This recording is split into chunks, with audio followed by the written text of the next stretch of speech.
काठमाडौँको भिडभाड बीचमा लुकेको एउटा यस्तो रहस्य जहाँ देवी स्वयं टोल टोल घुम्न निस्किन्छन्, जहाँ विश्वासले डरलाई जित्छ र जहाँ शताब्दीयौंदेखि चल्दै आएको परम्परा अझै जीवित छ। यो हो बछलेश्वरी माई जात्रा।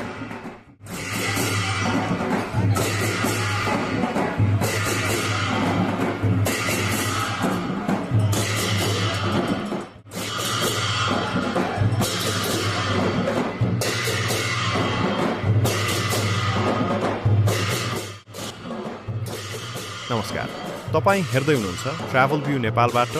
आज हामी पुगेका छौँ काठमाडौँका पुराना बस्तीहरूमा, जहाँ मनाइन्छ एउटा अद्भुत जात्रा।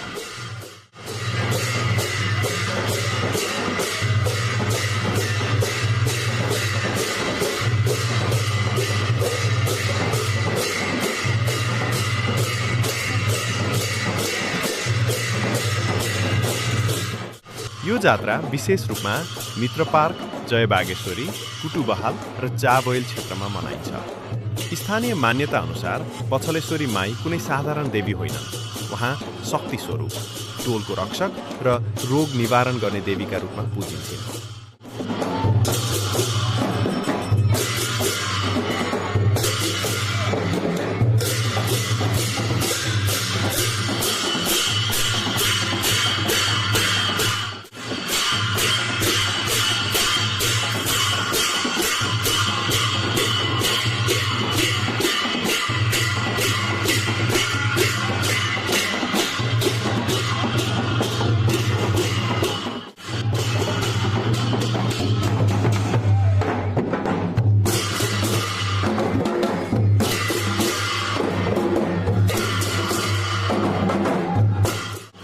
पुराना कथनहरू भन्छन् एक समय यहाँ महामारी फैलिएको थियो।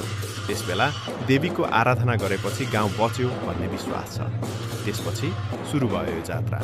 देवीलाई टोल टोल घुमाएर सबैलाई आशीर्वाद दिने परम्परा। जात्राको दिन टोलभरि उत्साह छाइरहेको हुन्छ। देवीको मूर्ति वा प्रतीकलाई खटमा राखिन्छ। बाजागाजा, धिमे, नगारा, भुस्या। स्थानीय युवाहरूले खट बोकेर टोल घुमाउँछन्। यो केवल यात्रा होइन, यो श्रद्धा, शक्ति र संस्कृतिको प्रदर्शन हो। जात्रामा विभिन्न पूजा विधिहरू गरिन्छ। दीप प्रज्वलन, प्रसाद चढाउने, केही स्थानमा बलि दिने परम्परा। मानिन्छ देवी प्रसन्न भइन् भने रोग, बाधा र दुर्भाग्य टाढा हुन्छ।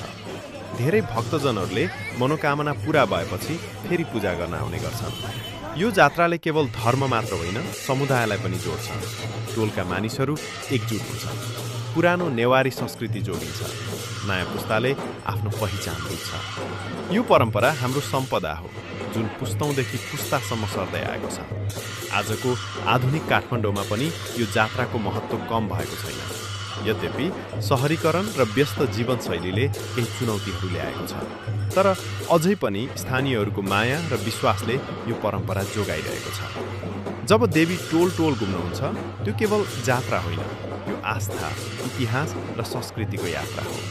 बछलेश्वरी माईले हामीलाई सधैँ रक्षा गरून्।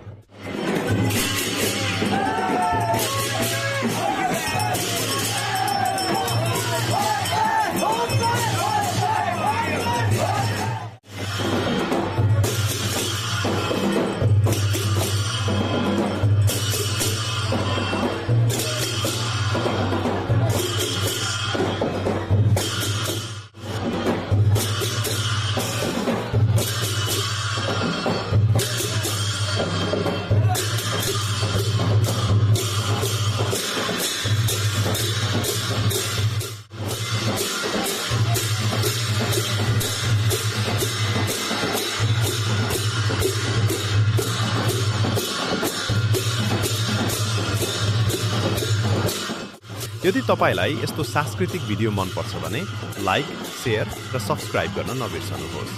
अर्को भिडियोमा फेरि भेटौँला। नमस्कार।